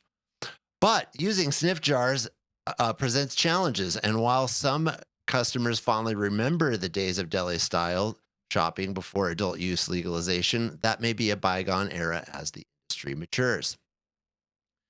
Product stability and shelf life deteriorate because jars opened repeatedly expose flower to air, said Darwin Millard, a technical director for St. Louis,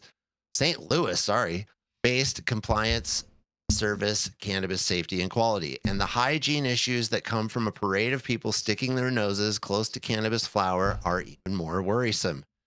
Many states prohibited deli-style shopping during COVID, much like Starbucks removed condiments, such as cinnamon, from the coffee bars in its cafes. Many hands and noses are on that jar. That jar becomes a potential source of contamination and a disease vector for bacteria and viruses. An active volunteer with ASTM International, where he has taken the lead for development of many standards for the cannabis industry, Millard advocates for good manufacturing practices in deli-style operations. Minimum food safety standards like gloves, hairnets, and face masks for employees handling exposed products should be employed. We can't control the consumer, but there are things behind the counter we can control, Millard said. Millard also raises concerns about marijuana retailers opening customer jars for inspection because they could end up purchasing already opened products. He proposes innovative solutions like faux versions of concentrates for visual evaluation and scratch and sniff postcards for flower aromas to provide, I just can't even handle that, to provide an accurate sensory experience without compromising safety. Here we go. Scratch and sniff weed. That'll tell you what you're going to buy. New regulations in Missouri, one of the country's strongest markets, have made offering a deli-style experience more complex, Dickerson said. However, his commitment to the model remains strong. Customers report driving past multiple other cannabis shops to visit the Blue Sage Cannabis Deli because they want to be able to see and smell what they're buying. Blue Sage employees wear gloves and pick up buds with tongs. They waft the scent so the customer could smell it, and they never sell products from sniff jars to the customer, said Dickerson, who estimates 65% of his flower sales are deli style. Everybody looks at this like consumer packaged goods, but in reality, commercial agriculture yields different results from different batches, Dickerson said. It's important for a consumer to know what their product looks like and smells like before they leave the store. These are definitely interesting things about selling cannabis. I've totally loved deli style if it's done right. I think sniff jars are a terrible idea. Putting weed in an open jar that just evaporates all the terpenes after an hour or two is just dumb, because you're going to smell it at 3 p.m. when it was opened at 10, and probably has been open all week. And you're not going to smell anything like what it's totally fresh. So figuring out how to do a deli style where you can have a product that's capped and you can uncap it and recap it, I think is one of the best solutions, as well as like a grocery store. These retailers should keep their environment super low humidity and very cool to help stay fresh. That's what I have to say. Toss it over to my fellow correspondents and see what they think. Well, Jesse, this is the whole thing. We operated in the space of where we would let people smell jars and everything for a long time, and that was with the sickest of the sick people, and no one ever had a problem. But now all of a sudden, you got regulated cannabis, and now all of a sudden it's some big problem. Not to mention, Oregon has operated on a deli style model, and they haven't had any problems with their program operating on it. And so I think a lot of this is just propaganda. I love Oregon style. Oregon is where you can have a giant jar. Yeah, that's what I'm saying. And you can open it. That's my point. And let them smell the big jar. That's exactly my point. Let them smell the big jar, and you know what I'm saying, lay it out fresh for them, just like deli style. That's the best way to do it, and it preserves the cannabis for the longest period of time overall. Jenny Beth, Yarrow, you got any thoughts on this? Yeah, absolutely. I've operated deli style facilities for a long time. I was actually looking for a picture of a baby Jenny Beth with the big ass jars. I never knew you used to work at a deli, Jenny. Yeah, for sure. Just, we got the meats. I think it's funny are too so that most stupid. of this... Like, it's so stupid. Like, and I understand, like, I'm assuming they're talking about the ones where you just and it poofs out a little fart of cannabis smell up your nose hole. Mm-hmm. Yeah, that's stupid too. Why do you have to make it all so... Because I can, Yarrow, and it makes you make that face, and that's the one little bit of joy I get out of a miserable Monday. Mm-hmm. Mm-hmm. Making Yarrow make that face. So I actually thought about the scratch and sniff stickers and thought about that as a business. True to strain, true to batch, scratch and stiff, terpene infused cannabis stickers. Thought about that maybe 7 years ago. Maybe a little too busy. Didn't want to run it, but I thought that it would be an amazing solution for states that didn't allow for open air, deli style jars. You can't say deli style around me without me salivating and thinking about brisket. I know that's not a strain, but it is my love language. And you can keep telling me that. I'm not buying you brisket. Keep shooting though. I'm gonna go to Anna's joint for whatever they're serving. Okay. Mm-hmm. And I do think that there is something very valuable, not just from the medical patient side, but just customers being able to smell and enjoy and really interact with flower. And we think about the alcohol model as a flimsy comparable. People like going wine tasting. They like to smell the wine. They like to swirl it in a glass, look at it through the light, talk about the legs on it. And so I think it really does the cultivator a disservice by the deep state. Yeah, exactly. We all are. Yep. We're having too many viewers today. Hey, it's a positive problem. Good problem. That is a positive problem. Yeah. Yarrow, did you want to restate some of what you said since we froze for a second? I didn't want to jump in without. I was just saying that I think the deli style is, maybe we don't want huge jars oxidizing and terpenes degrading, but I think that the experience that the customer can have smelling, touching, interacting with flower in any way separate from medical patients, just recreational customers, I think is a valuable experience. And it would be nice to see ways in which that can be done through a regulated supply chain. And I was just saying that alcohol is an analogy. People like to go wine tasting. They like to smell wine. They like to look at it through the glass. They like to interact with it. And when people can't touch it and smell it and interact with it, and they're stuck making purchase decisions behind Mylar bags or glass jars, I don't think it allows the cultivator to really put their best foot forward and allow people to make purchase decisions based on. I mean, nose is an incredibly important component, and when we prevent that from being a part of the purchase process, I don't think the industry is better because of that. I totally agree. We used to have a saying back in the day. It used to be no smell, no sell, and and that was just the way that how it worked. If you start losing those terps, you know what I mean, you got to start dropping that price, and throw that shit on the clearance rack and get that off. Can't smell it, you can't sell it.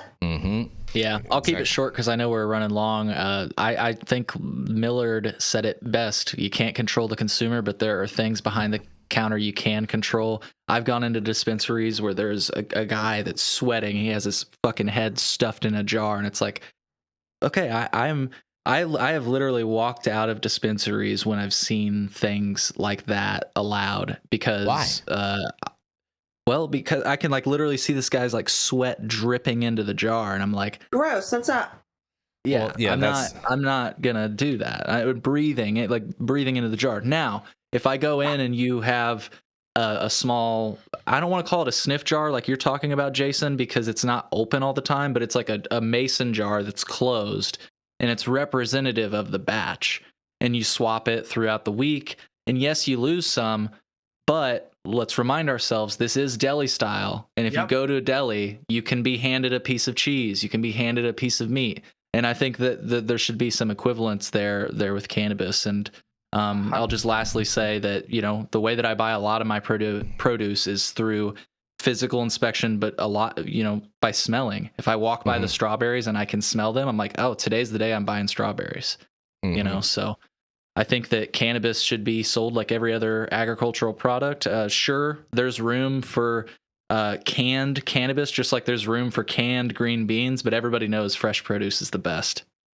I mean, if it's hot enough in your dispensary for some guy to be sweating into a jar, then your weed's already degraded in the first place. This is how we served deli back in I had to scroll back so fucking far, you guys. Oh, wow. Yeah.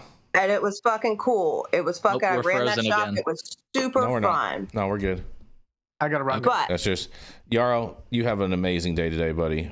I have one last story I think you may possibly enjoy, but you have bringing up the caboose on this show, the biggest rear end in Southern California, the biggest pain in mine, although my best friend, Jason Beck. What are you reading for us today? All right. Well, Jesse already had the feel-good story today, so you know what I'm saying? So, so you got some bullshit for me to leave out on my Monday with? Exactly.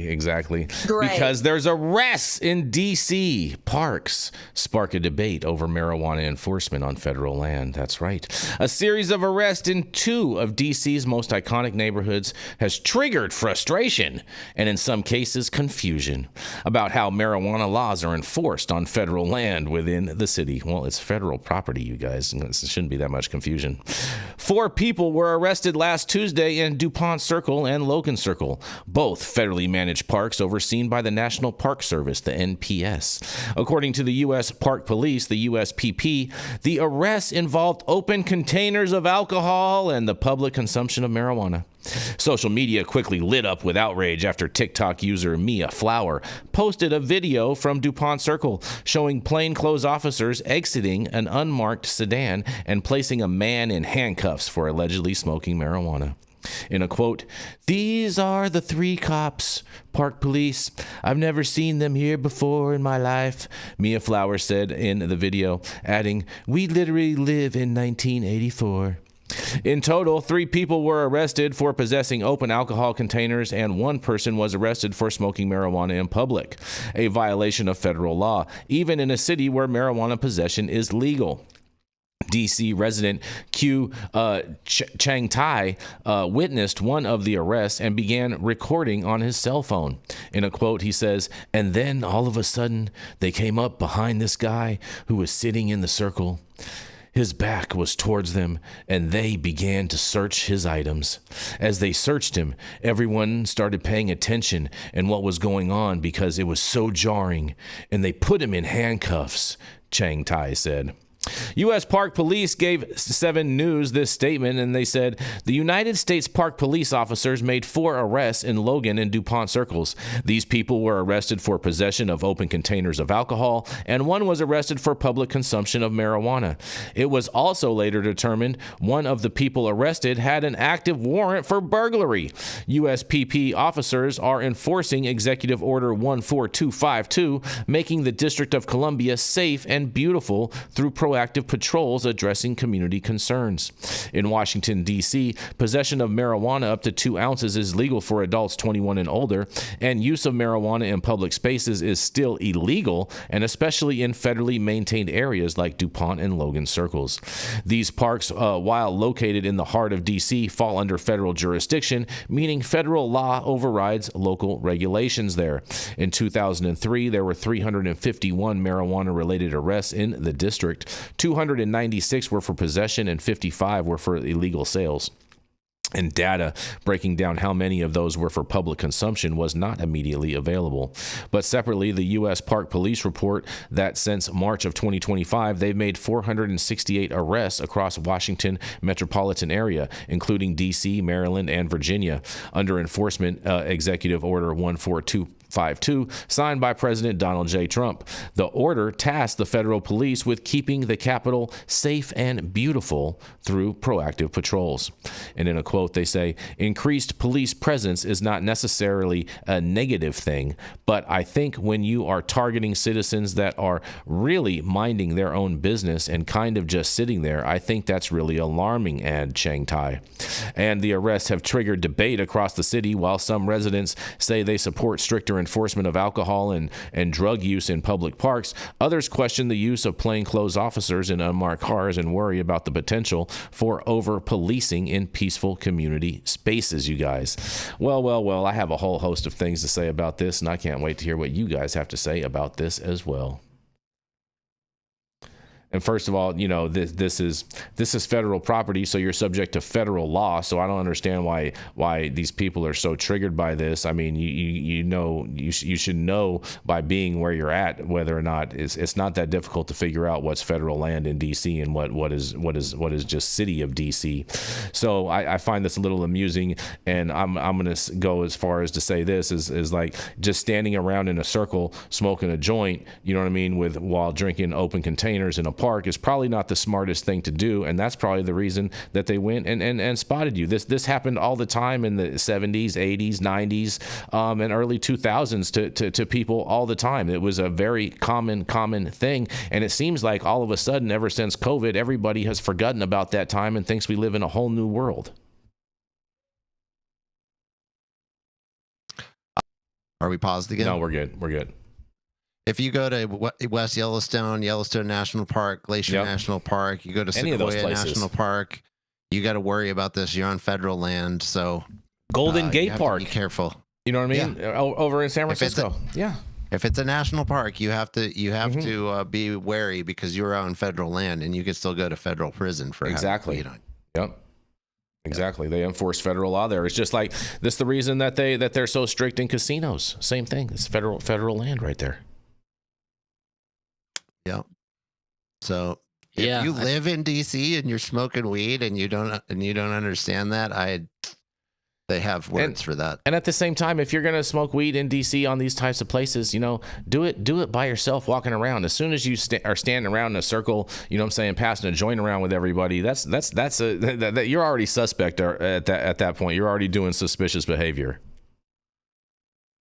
And you know, I would even say that the alcohol is probably the biggest problem. Yeah. I know that obviously violating federal law is a big deal, but I've smoked weed in front of the White House. I think it'd be one thing if I was like drinking in front of the White House. I don't know. I agree with you on that. Right, I agree with you on that. You know, I agree with you on that, Cole. You know, Yeah, and I think it's all about how you're doing it too, how the perception of how you're doing it, because all these areas are all monitored by cameras. And so, you know what I mean? You're doing some type of behavior that's attracting someone at the camera to look at you in some capacity, which is causing the radio call, which is causing the 21 Jump Street effect. Yeah. Now, what they should be doing is smoking hemp. Yep. Yeah, right. They should have argued it's all THCA. You know what I mean? It's just hemp. And then it's federally legal, so there's no problem. Without a doubt. Jenny Beth, you have any thoughts on this story? I will say really quick on that thought. I did ask a lawyer recently, like, is that like something I could do? And he's like, Cole, good luck with that. That's like getting pulled over and being like, I'm drinking an O'Doul's. Like, I promise, officer, it's not, you know. Oh, that'd be a good one. Have an empty O'Doul's container. But I thought you guys might find that funny. That's cute. That's cute. It's just hemp, officer. Yeah. Right. That's a good similarity. Go for it, Jenny. I'm just fully aggravated with people doing shit that's absolutely stupid and then being like, we're being persecuted. Yeah, I'm with you. I'm with you. This is like 1984. Like, stop the ridiculousness. No, it's not. Yeah, this is 1984. The last time I did something publicly stupid. Probably, I'm willing to bet it's not the last time you've done something publicly stupid. Yeah. But stop crying.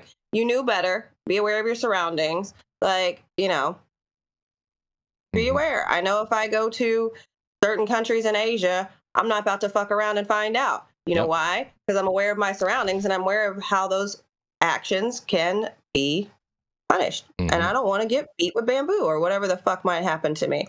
So, you know, like, I just, come on, fuck around and find out is literally the theme of this year. So right. Are we still on after the show? Are we still gonna meet up at the Forest Preserve after this and drink some beers and smoke some weed? Yes, very funny. Never call. mind. Very funny call. Very funny call. Yeah, that's what happens. That's what happens when you stand in a circle. That was on cue. Yeah, that's what happens when you stand in a circle telling on yourself. Oh, you like the sirens that came by on Jamboree? On the street? Right when I suggested that. That was perfect timing. Look who's doxing herself anyway. Thank you all for joining us and getting high at 9 with us every Monday through Friday at 9 a.m. Pacific and high noon on the East Coast. Big shout out to our audience and supporters for tuning in daily and listening to the insanity that is the developing cannabis industry.